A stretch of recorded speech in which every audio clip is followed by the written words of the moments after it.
Tottenham win and all is well in the world. Or is it? It was, to be fair, a decent performance. We turn out 3-1 winners, and you can't ask for more than that. That's what we want. That's what we pay our money for. There was some positives to take from the game, absolutely. Richarlison makes a start, something that he's been keen to do, something he's been moaning about very recently with his season being shit.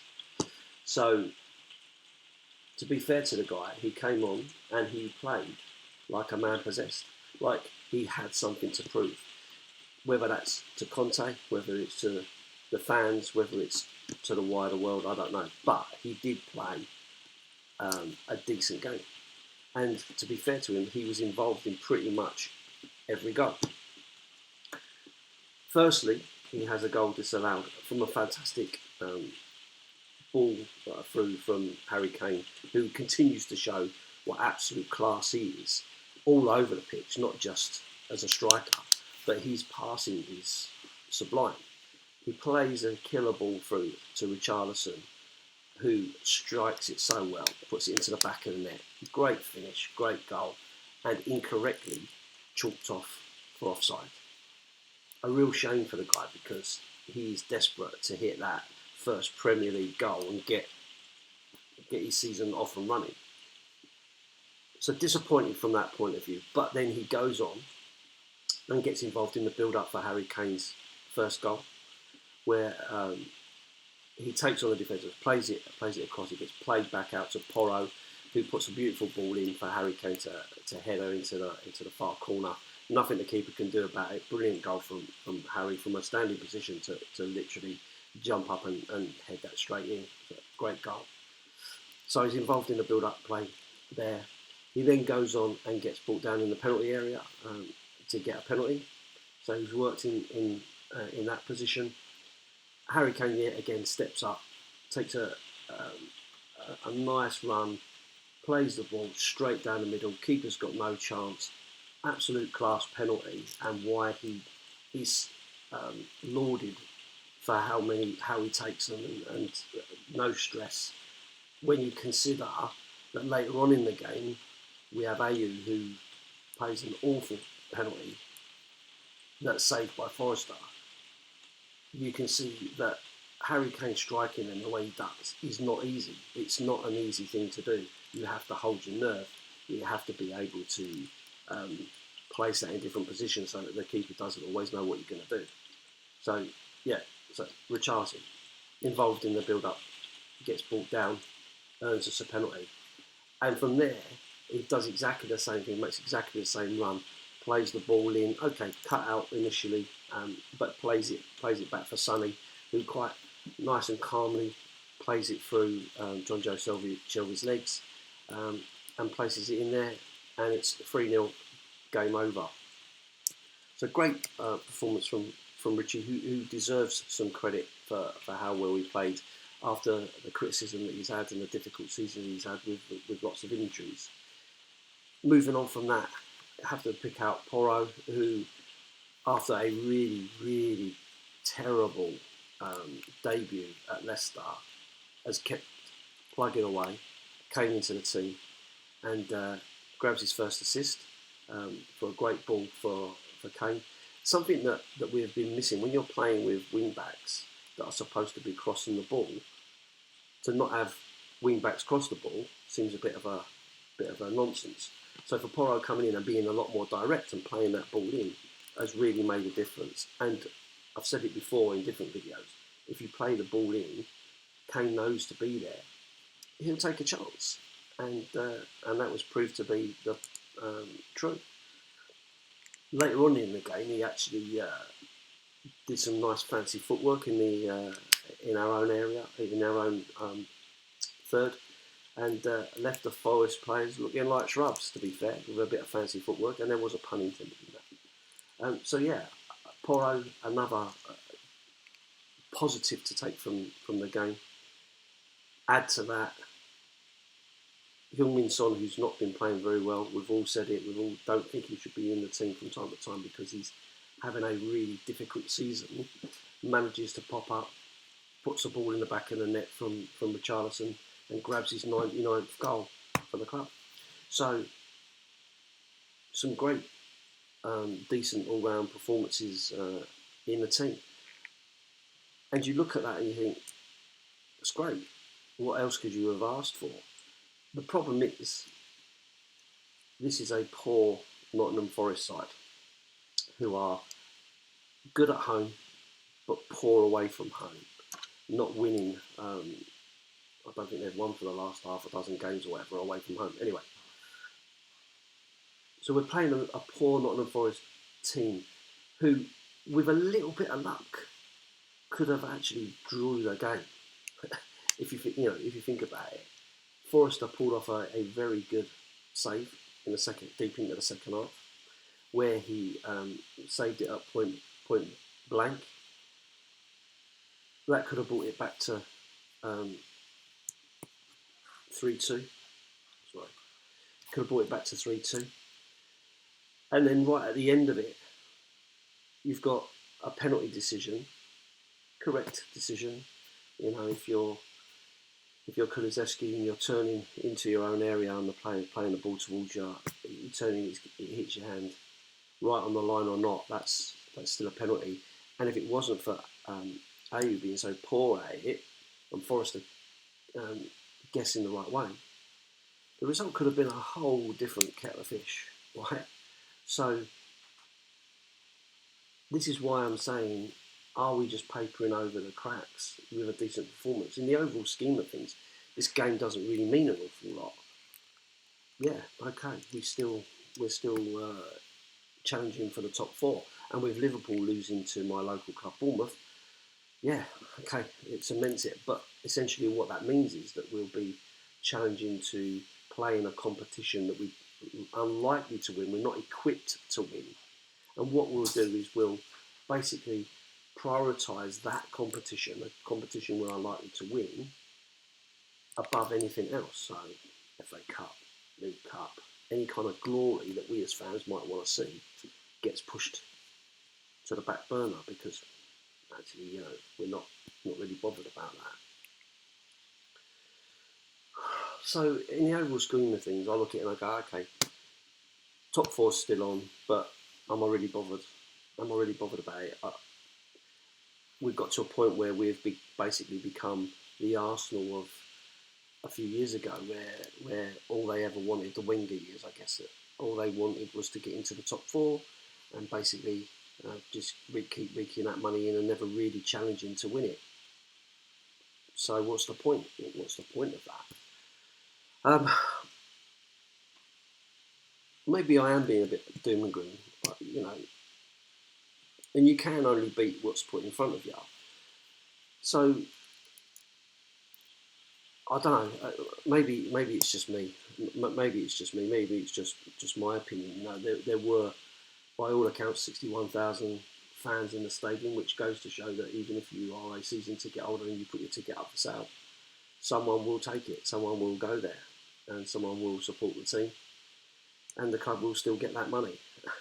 You've already paid for your ticket anyway, so they're just giving it to you. But any spare tickets, they still sell them out. So it just goes to show that there is a desire to go to Tottenham Hotspur Stadium and watch the team play, good or bad.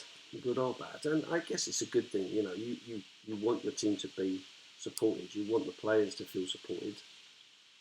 But obviously, it doesn't send a message to Daniel Levy that we're disgruntled or annoyed or whatever, or we deserve more. I guess the other thing I kind of wanted to talk about is Conte. So Conte continues with his stance that now's not the time to talk about his contract. The club knows very well what his position is. Now, I'm not sure whether that's code for, we've had a discussion, they know what I want them to spend to be able to get there. This is my assessment of the team and what needs replacing and so on. I'm pretty sure he's having those conversations. And as fans, we have always said that we want someone to really challenge the board, to put their money where their mouth is. You've got a manager who is, as he tells us, a winner. He's won something everywhere he's been. And our club are not winners. We're not winning anything. We haven't won anything, significant really since the 80s. We haven't really dominated any kind of competition. I mean, we were once the record holders for the most FA Cups, I believe it or not. But we haven't done that for such a long time. So now we're been starved of any kind of success. Now, Conte says that we are a long way from winning major honours. But what are major honours? What's major honours to Antonio Conte? I'm assuming the Premier League and the Champions League, and that's fine. That's fine. I'm okay with that. I'm okay that that's the sort of things that we should be aiming to win. And he says the fans need to be patient, and and he feels that time is maybe running out, that we are losing patience. But we have been so starved of any kind of success that what does he expect? He wants us to trust him. Trust me, I am a winner. But trust is earned. It's not something we just give to someone. It's something you earn. And if you're playing that you're building, you want to win the Champions League, you want to win the Premier League, I'm okay to wait. I'm okay to wait for that. I'm not expecting that. That's not what I'm looking for. Not at this moment in time. What I am looking for is some crumbs. I'm happy to wait for world football dominance. But in the meantime, you need to give me some scraps. Chuck me a few crumbs here and there. Something that keeps me motivated that we are going in the right direction. The FA Cup is a very, very special competition. If you've never seen your team win it, I can tell you it's special. If you're a team that wins Champions Leagues and Premier Leagues and all the rest of it, if you're a Manchester United, for instance, or a Manchester City, or a Liverpool, or even an Arsenal who have dominated, in a not that distant past, then an FA Cup is not the be all and end all. But if you're Newcastle, if you was a Newcastle fan and they said this year you'll win the FA Cup, would you take it? Would you like that? Or would you take FA Cup in 5th or no FA Cup in 4th to be in the Champions League? I would suspect the majority of Newcastle fans would take the FA Cup and an opportunity to play in the Europa League in the following season and try and go out and win that to build from there. They might be sitting there going, we've got loads of money, our owners have got loads of money, so we can buy and we can go into the Champions League and we could compete and so on. But as you can see with PSG, it's not all just about money, it's about momentum, it's about getting the right balance and so on. So for me, I would suspect that a Newcastle fan would want that gradual progression. And that's what I'm asking for. I'm not asking for the world. I'm not asking you to deliver the undeliverable when we've still got players in the team and in the squad that are not anywhere near the level we need to have. But what I am asking for is for you to just throw me a bone, just a little bit of meat on it, just a little bit, that says FA Cup, League Cup, take it. Take it. If you want me to keep the faith, I will. I'm Tottenham till I die. I've been a Tottenham fan since 1978. And I will keep being a Tottenham fan until my last breath. I've passed it on to my son, God forbid, and he's passed it on to my grandson, the poor lad. So, maybe I am, like I said, maybe I am being a little bit doom and gloom. I'll take the win. And if we get top 4, I'll be happy to get top 4, of course. If we get to play in the Champions League again, the best night this season was going to Marseille with my boy, and we had a great time. And I want more days like that. But I want us to take it seriously. I don't want us to put all our eggs in that one basket. I want us to think about progression and growth and development. And I want them to think about us as fans. Because without us, the club's nothing. You might own it, but we live it. Daniel Levy might own the club. Joe Lewis might own the club. They might have that money in the bank. They might be able to say, this is mine. But they don't live it. They don't breathe it. They don't. They're not invested in it. And Antonio Conte can walk away and he can go to another top club and he can make even more money and maybe win something somewhere else and keep his CV up to date. But winning something at Tottenham would be a massive statement because so many have tried and so many have failed. So anyway, I'm going to leave it there. I'm not going to moan too much about it. Great result. Nice to see. Nice to get that win. Let's build that momentum and keep going.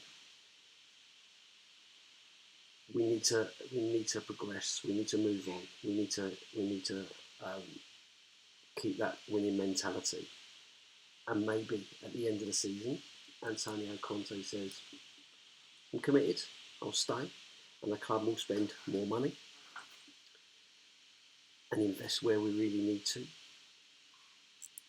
But at the same time, it's got to show some dividend. It's got to show some dividend. I'm not Conte out. I'm not. I will support the manager until he is out. But I am definitely in the camp of if he goes, he goes. Because if he's not committed and he's not got a plan and he doesn't want to take us any further, then I don't want him. I want someone who does. So we'll see where we go from here. But at the end of the day, we keep believing and we keep the faith. Up the Spurs.